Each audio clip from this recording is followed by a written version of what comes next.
This building is the fourth or the fifth, I think. Hill Street Academy, Colombo Academy, St. Bastian's, University College, and here. But we are not only commemorating a building. This building came about as a result of a decision to establish a university in Sri Lanka. In 1913, the building came here because they felt the Colombo city was shifting into this area.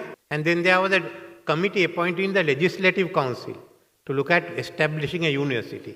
And they said, convert Royal College into a university college, which had happened in some instances in India. But Mr. Frederick Donhorse, whose photograph hangs there, resisted it. He said, no, there should be a Royal College.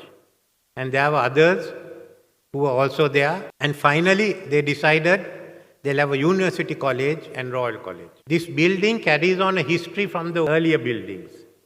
And that is what Royal College is. Not a question of brick and mortar only. It's a question of the traditions and what we have brought and the contribution we have made. We have catered a large number of fields. The Royalists have come forward and done their duty by the country. So we have to remember all of them. So Royal College then is this institution where people have basically been brought up with a character.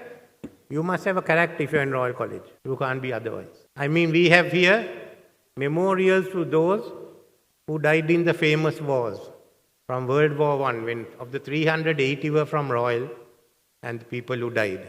We have for World War II. We have for the 83 war. The names that are there. Two names remind me specifically.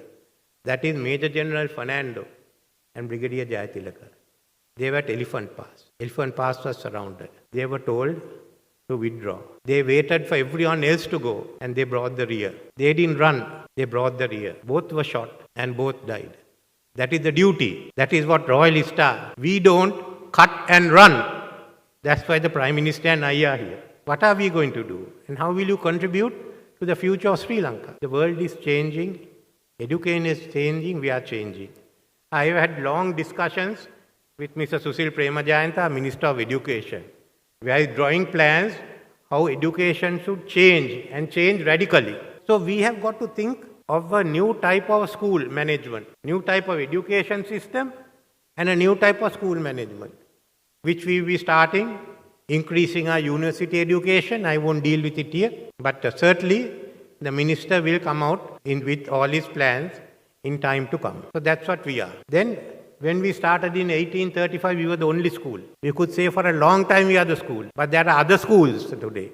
I think there are about 50 to 100 good schools which are competing.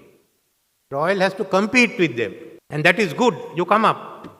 But all those 100 schools are producing students which can easily compare with the best in England. Our A-level is tougher than the London A-level, which most of you know. But when you treat for the London A-level, much easier. So we are having a cream of a group of this in these 100 schools also, 100 plus or minus. And that we have to develop as the future.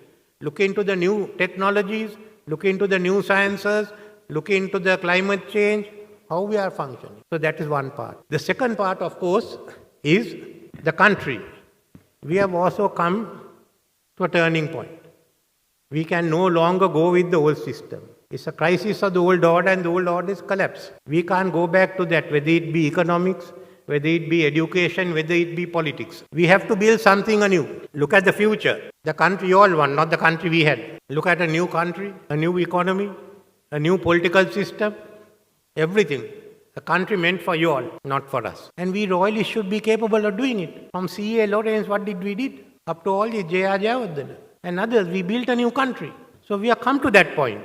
And let us get together all and build that new country together. We should not fail. And I'd like to ask all my colleagues in Parliament, let's get together and work whatever be our political differences. There has to be political differences in a multi-party democracy. Let's all get together and build that country. We must all remember the oath we took, the oath of the young men of Amherst. We shall transmit this city only or not less, but greater, better and more beautiful than when it was transmitted to us. Thank you.